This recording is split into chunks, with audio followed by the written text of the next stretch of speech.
नाशिकमध्ये ही माझी पहिलीच रंगपंचमी. तर माझी दिवसाची सुरुवात झाली होती आज चहापासून. मस्त स्वतःसाठी 1 कप चहा ठेवला आणि विंडोचा व्ह्यू घेत घेत मस्त चहाचा आनंद घेतला. ही झाडे बघून मला सकाळी रोज एवढं फ्रेश वाटतं.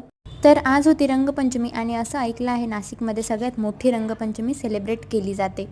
तर म्हटलं चला आपण पण त्याचा आनंद घेऊया. इथे आलो आणि बघतो तर काय एवढी गर्दी, सगळीकडे गर्दीच गर्दी दिसत होती आणि काही जण तर पाण्यामध्ये रंगपंचमीचा आनंद घेत होते. आणि ही आपली गोदावरी नदी पूर्ण कलरने भरलेली होती. वेगवेगळ्या रंगाचं पाणी दिसत होतं. सगळीकडे लोकांची गर्दीच गर्दी दिसत होती.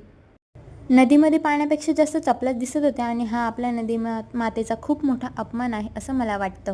इथे रंगपंचमीला रहाड उत्सव साजरा केला जातो आणि असं म्हणतात हा उत्सव पेशवे काळापासून साजरा करण्यात येतो. आम्हाला तर काय तो बघायला नाही मिळाला कारण आम्हाला जायला खूप लेट झालं होतं.